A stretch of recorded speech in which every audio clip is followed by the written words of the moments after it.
आज हम chapter 4 exercise 4.3 question number 5 को सॉल्व करेंगे। क्वेश्चन नंबर 5 में दिया है एक क्लास टेस्ट में शेफाली के गणित और अंग्रेजी में प्राप्त किए गए अंकों का योग 30 है। यदि उसको गणित में 2 अंक अधिक और अंग्रेजी में 3 अंक कम मिले होते तो उनके अंकों का गुणनफल 210 होता। उसके द्वारा दोनों विषयों में प्राप्त किए गए अंक ज्ञात कीजिए। तो यहाँ क्वेश्चन में हमें दिया हुआ है गणित में जो प्राप्तांक हैं और अंग्रेजी में जो प्राप्तांक हैं दोनों का जो योग है वो 30 है। अगर हम गणित में प्राप्तांक को x मान लें तो प्लस अंग्रेजी में प्राप्तांक बराबर 30। तो अगर हम निकालना चाहते हैं कि उसको अंग्रेजी में कितने अंक मिले हैं तो अंग्रेजी में जो प्राप्तांक ज्ञात होगा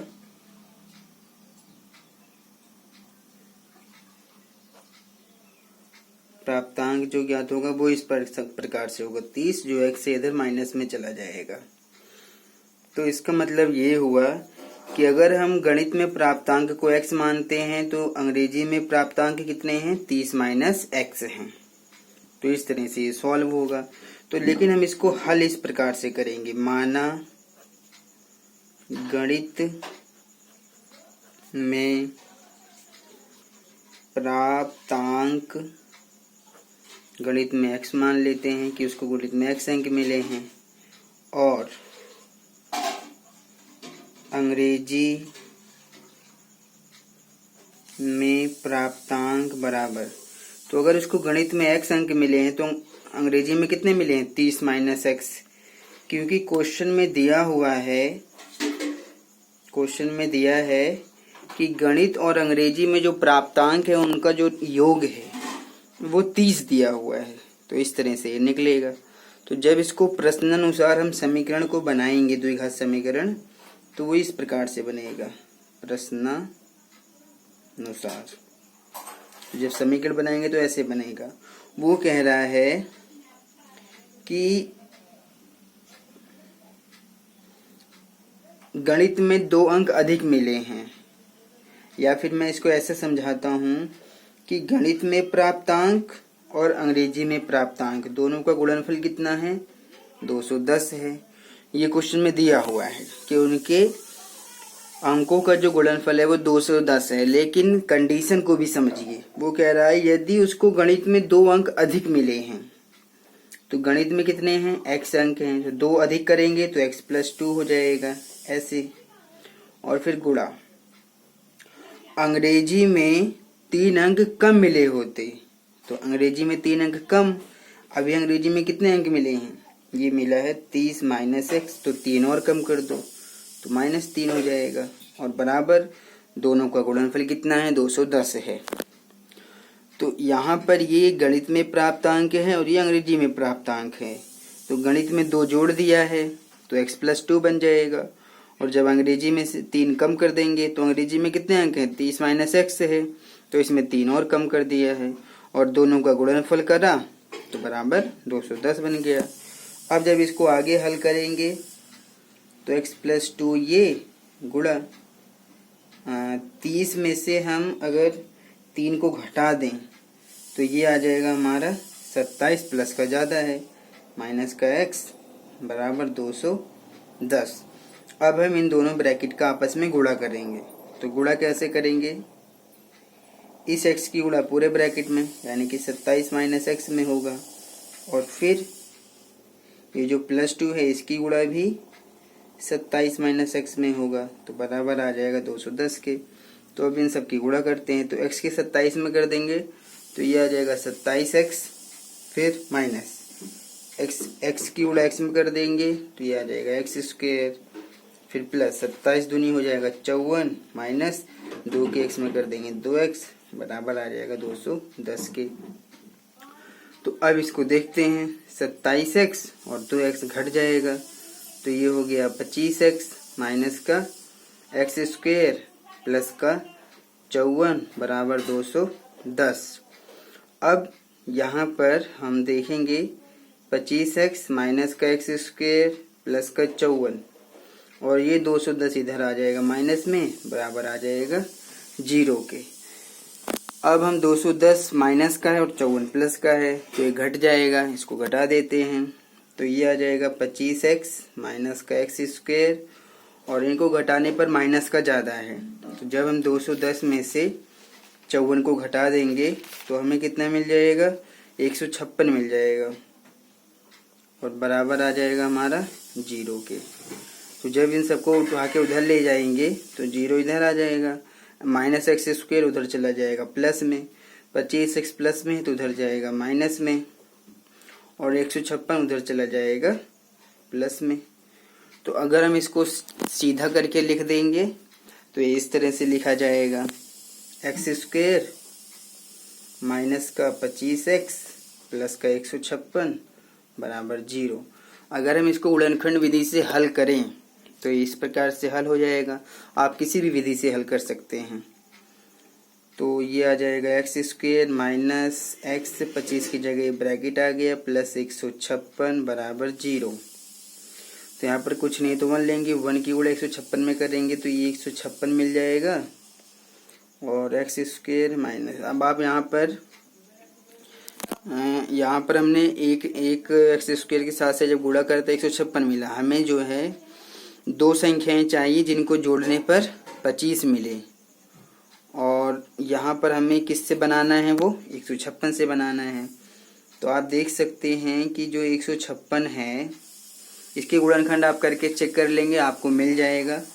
मैं आपको बता देता हूँ, अगर हम 12 गुणा 13 करें तो हमें 156 मिलेगा, और अगर इन दोनों को हम जोड़ देते हैं तो हमें 25 भी मिल जाएगा। तो इसका मतलब ये हुआ कि अगर इनको जोड़ के देखें तो 3 और 2 5, हाँ ठीक है 25 मिल गया। तो इसका मतलब यहाँ पर आ जाएगा 12 प्लस 13। आप इसको निकाल सकते हैं, मैंने आपको तरीके बताए हैं कि इसको हम कैसे निकालते हैं।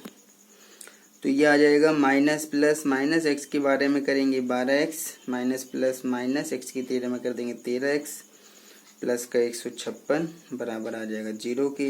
यहाँ पर x कॉमन ले लेंगे तो x माइनस 12 आ जाएगा, यहाँ पर 13 कॉमन ले लेंगे तो x, और यहाँ प्लस तब आएगा, यहाँ पर प्लस का निशान तब आएगा जब यहाँ पर भी माइनस रहेगा, क्योंकि आप देख सकते हैं कि माइनस माइनस प्लस बन जाएगा। तो ये आ जाएगा हमारा 12 बराबर 0।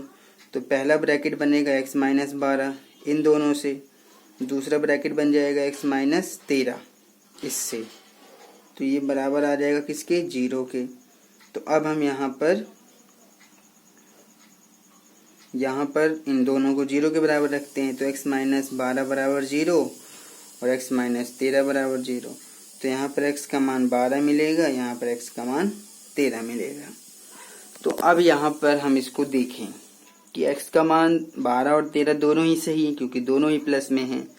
तो यहाँ पर इस तरह से हम बताएंगे कि जब x का मान हम 12 ले रहे हैं, जब x का मान 12 ले रहे हैं तो गणित में कितने अंक मिलेंगे,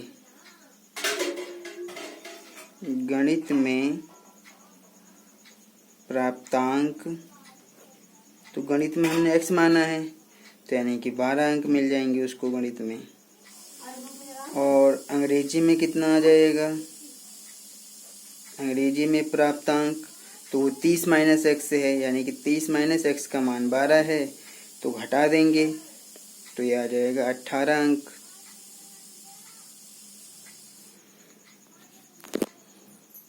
और अगर क्योंकि यहाँ पर आप देख सकते हैं x का मान दोनों ही प्लस में है, तो x का मान 12 और 13 दोनों ले सकते हैं। तो अगर हम यदि x का मान 13 लेते हैं, यदि x का मान 13 लेते हैं तब हमें क्या मिलेगा, तब हमें मिलेगा गणित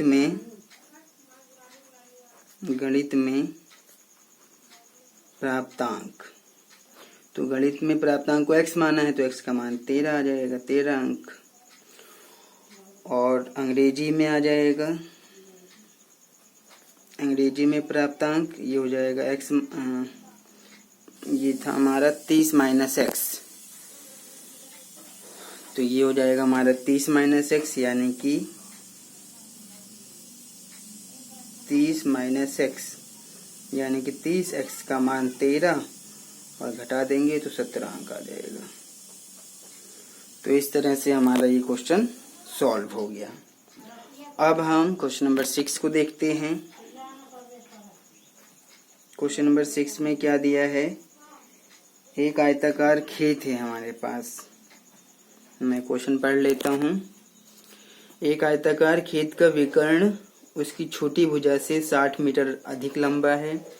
यदि बड़ी भुजा या छोटी भुजा से 30 मीटर अधिक हो तो खेत की भुजाएं ज्ञात कीजिए। तो हमारे पास एक आयताकार खेत है। मैं आयताकार खेत को बना देता हूँ। यह आयताकार खेत हो जाएगा, आयताकार खेत। तो ये खेत है। इस खेत की ये जो भुजा है ये लंबाई है और ये जो भुजा है ये चौड़ाई है इस खेत की। क्वेश्चन में इसने एक विकर्ण बोला है। आप इस विकर्ण को भी ले सकते हैं, इस विकर्ण को भी ले सकते हैं। तो इसका नाम पहले मैं ABCD लिख देता हूँ, ABCD, और मैंने ये विकर्ण खींच दिया। ये विकर्ण है, ये विकर्ण है। किसका विकर्ण है? इस खेत का विकर्ण है। अब यहाँ पर छोटी भुजा बड़ी भुजा ये सब देख लेते हैं। ये जो BCD है ये एक समकोण त्रिभुज भी है।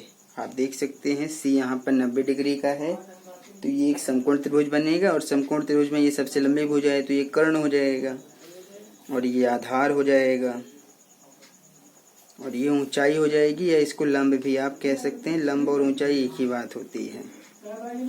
अब यहाँ पर छोटी भुजा बड़ी भुजा भी कंफ्यूज करेगी। तो देखिए, कर्ण तो सबसे लंबी भुजा होती है।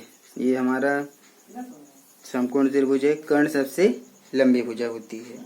तो छोटी भुजा ये है और बड़ी भुजा ये है। तो इसको मैं छोटी भुजा यहाँ पर लिख देता हूँ कि ये जो है हमारा छोटी भुजा है और ये जो है बड़ी भुजा है, भुजा। तो ये छोटी भुजा है, मैं भुजा भी लिख देता हूँ।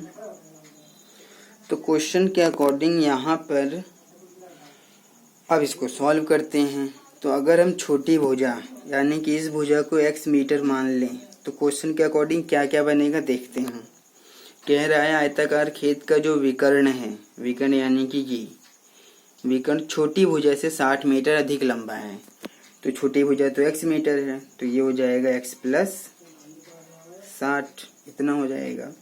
और फिर कह रहा है कि यदि बड़ी भुजा छोटी भुजा से 30 मीटर अधिक है तो बड़ी भुजा यानी कि ये वाली भुजा, बड़ी भुजा छोटी भुजा से 30 मीटर अधिक है, ये हो जाएगा हमारा x प्लस 30 हो जाएगा। तो यहाँ पर मैं एक चीज़ और क्लियर कर देता हूँ कि अगर आप इसको आयत मानेंगे, खेत मानेंगे, तो ये आपकी लंबाई है और ये चौड़ाई है, सीधी सी बात। और अगर हम BCD समकोण त्रिभुज की बात करेंगे तो ये आधार बन जाएगा, ये कर्ण बन जाएगा, ये लंब बन जाएगा या ऊंचाई बन जाएगी। ये बात भी आपको समझना है कि जहाँ जिसकी ज़रूरत है उसी को हमें मानना पड़ेगा। खेत का जो विकर्ण है वो ये है और साथ ही ये कर्ण भी है समकोण त्रिभुज का। तो जब हम यहाँ पर छोटी भुजा को x मानेंगे तो यहाँ पर लिखेंगे माना छोटी भुजा बराबर हो जाएगा x मीटर। तो यहाँ पर बड़ी भुजा कितनी निकलेगी? बड़ी भुजा हमने निकाल भी दिया है, ये रहा बड़ी भुजा x प्लस 30 है। और कर्ण यहाँ पर, कर्ण या विकर्ण जो भी आप बोलना चाहें, कर्ण भी बोल सकते हैं या विकर्ण भी बोल सकते हैं। विकर्ण यहाँ पर x प्लस 60 मीटर है। तो अब अगर BCD एक समकोण त्रिभुज है, त्रिभुज BCD में कोण C तो रहेगा 90 डिग्री, तो आप इस समकोण त्रिभुज में पाइथागोरस प्रयोग कर सकते हैं। तो जब मैं पाइथागोरस प्रमेय का प्रयोग करूंगा, पाइथागोरस प्रमेय द्वारा, तो पाइथागोरस प्रमेय द्वारा क्या? पाइथागोरस प्रमेय होता है कर्ण का स्क्वायर बराबर आधार का स्क्वायर प्लस लंब का स्क्वायर। लंब ऊंचाई एक ही बात है। तो यहाँ पर कर्ण हमारा कितना है, कर्ण है x+60 है, ये x+60 का स्क्वायर। आधार है यहाँ पर x+30 का स्क्वायर और लंब हो जाएगा यहाँ पर x का स्क्वायर। तो अब हम यहाँ पर इसको सॉल्व करते हैं। तो जब इसको सॉल्व किया जाएगा तो यहाँ पर हम a+b का होल स्क्वायर लगाएंगे। तो सबसे पहले इसके अंदर लगा लेते हैं। तो ये हमारा a है, ये हमारा b है, तो इसमें लगाएंगे। तो a+b का होल स्क्वायर मैं ऊपर लिख भी देता हूँ। ये प्लस होता है a+b का होल स्क्वायर बराबर a square plus 2ab plus b square. तो ये बनेगा x का स्क्वायर प्लस 2 गुणा a यहाँ पर x है, b यहाँ पर 60 है, प्लस b का स्क्वायर यानी कि 60 का स्क्वायर करना पड़ेगा बराबर। यहाँ पर भी इसको a मानेंगे और इसको b मानेंगे। तो जब यहाँ पर भी लगाएंगे तो x का स्क्वायर प्लस 2 गुणा x का मान गुणा b का मान और फिर प्लस b का स्क्वायर और फिर प्लस का x स्क्वायर आ जाएगा। अब जब हम इसको आगे हल करेंगे तो इस प्रकार से हल होगा। ये रहेगा हमारा x स्क्वायर प्लस इन दोनों की गुणा, तो 60 दूनी 120x प्लस का 60 का स्क्वायर 3600 बराबर x का स्क्वायर रहेगा x स्क्वायर प्लस इन दोनों की गुणा, तो 30 दूनी 60x प्लस 30 का स्क्वायर 900 प्लस का x स्क्वायर। तो x स्क्वायर से x स्क्वायर कट जाएगा, जो दोनों तरफ सेम होता है उनको हम काट सकते हैं। तो ये दोनों तो कट गया, इससे छोटा बन जाएगा थोड़ा सा। अब 120x ये वाला 60x इधर माइनस में आ जाएगा बराबर इधर है 900, 3600 इधर माइनस में चला गया और फिर प्लस का x स्क्वायर। तो जब इनको घटा देंगे हम तो प्लस का ज़्यादा है, यानी कि आ जाएगा हमारा 60x आ जाएगा। और इधर 3600 में से 900 घटा देते हैं, तो जब 3600 में से 900 घटा देंगे तो ये आ जाएगा हमारा 2700, माइनस का ज़्यादा है लेकिन प्लस का x स्क्वायर। तो अब x स्क्वायर ये 60 यहाँ पर आ जाएगा, इधर माइनस ये प्लस में है तो माइनस में आ जाएगा 60 और फिर माइनस का 2700 ये रहेगा और इधर लिख देंगे 0, यहाँ पर आ जाएगा 0। इसको जब सीधा कर देंगे तो x स्क्वायर माइनस का 60x और माइनस का 2700 बराबर 0। तो जब हम इसको गुणनखंड विधि से इसका फैक्टर बनाएंगे, इसका ब्रैकेट बनाएंगे, तो वो इस प्रकार से बनेगा x स्क्वायर माइनस यहाँ पर हम x लिखेंगे और 60 की जगह पर ये ब्रैकेट आ जाएगा और माइनस का 2700 बराबर 0। तो यहाँ पर कुछ नहीं लेंगे, 1 की गुणा जब 2700 में कर देंगे तो ये 2700 आ जाएगा। अब हमें दो संख्याएं चाहिए जिनको, अच्छा यहाँ माइनस का निशान है, तो हमें दो संख्याएं चाहिए जिनको माइनस करने पर हमें ये 60 मिल जाए, ये वाला 60, और गुणा करने पर 2700 मिल जाए। तो अगर हम इस 2700 को ध्यान से देखें, अगर मैं 2700 को यहाँ पर लिख दूं तो अगर आप देखेंगे 90 गुणा 30 करेंगे अगर हम तो 2700 मिल जाएगा, और अगर इनको घटा देते हैं तो 60 भी मिल जाएगा। तो ये आपको दिमाग लगाना है। तो यहाँ पर आप 90 माइनस 30 लिख सकते हैं। अब आगे सॉल्व करेंगे x स्क्वायर माइनस x की 90 में करेंगे 90x माइनस माइनस प्लस और ये 30x माइनस का आ जाएगा 2700 बराबर 0। तो यहाँ पर भी कॉमन लेना है, यहाँ पर भी कॉमन लेना है। तो यहाँ x कॉमन लेंगे तो ये आ जाएगा x माइनस 90। यहाँ पर अगर आप 30 कॉमन ले लेंगे तो ये आ जाएगा x, यहाँ माइनस तब आएगा जब यहाँ पर माइनस में रहेगा। तो ये आ जाएगा हमारा 90 बराबर 0। तो पहला ब्रैकेट इनसे बन जाएगा x माइनस 90 और दूसरा ब्रैकेट बन जाएगा x प्लस 30 बराबर 0। दूसरा ब्रैकेट इससे बना है। तो अब इनका x का मान जब निकालेंगे तो इनको बराबर 0 रखना पड़ेगा। तो जब हम इसको 0 रखेंगे तो x माइनस 90 बराबर 0 और x प्लस 30 बराबर 0। तो यहाँ पर x का मान हमें 90 मिलेगा और यहाँ पर x का मान मिल जाएगा माइनस का 30। तो अब आप देख सकते हैं कि x का मान माइनस में भी है प्लस में भी है। तो x का मान हम -30 नहीं लिख सकते हैं, क्योंकि कभी भी किसी भी त्रिभुज हो या फिर खेत आयताकार हो तो इन आकृतियों की जो लंबाई चौड़ाई होती है वो नेगेटिव ऋणात्मक कभी नहीं हो सकती है। तो इसलिए जो भुजाएं हैं वो कभी भी ऋणात्मक यानी कि माइनस में नहीं हो सकती, इसलिए x का मान 90 लिया जाएगा। तो जब x का मान 90 लेंगे तो छोटी भुजा निकल जाएगी x यानी कि 90 मीटर और बड़ी भुजा निकल जाएगी, इसे मान रख देंगे। तो अब यहाँ पर लिखेंगे अतः खेत की छोटी भुजा, खेत की छोटी भुजा,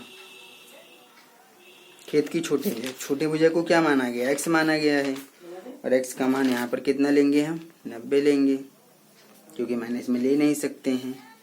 तो खेत की अब आएगी हमारे यहाँ पर बड़ी भुजा। तो बड़ी भुजा यहाँ पर कितनी है, x प्लस 30 है, x प्लस 30। तो x का मान कितना है 90 है प्लस 30 है, तो 9 3 बार 120 मीटर। तो मैं आपको एक चीज और भी बता दूं कि जो बड़ी भुजा है ये लंबाई है और ये छोटी भुजा है ये चौड़ाई है। तो आप इसको ऐसे भी लिख सकते हैं कि लंबाई जो है हमारी ये है x प्लस 30, तो ये आपकी लंबाई आ चुकी है एक हिसाब से, खेत की लंबाई है और ये क्या है चौड़ाई है। तो इसको मैं यहाँ लिख देता हूँ कि लंबाई 120 मीटर है और जो चौड़ाई है वो 90 मीटर है। इसको हमने छोटी भुजा और बड़ी भुजा माना है क्योंकि सवाल में दिया ही ऐसे है, तो इसलिए छोटी भुजा और बड़ी भुजा मान के करेंगे, लेकिन वास्तव में ये लंबाई है और ये चौड़ाई है। तो इसलिए लिख देंगे लंबाई जो है खेत की 120 मीटर है और चौड़ाई जो है 90 मीटर है। इस तरह से ये सॉल्व होगा।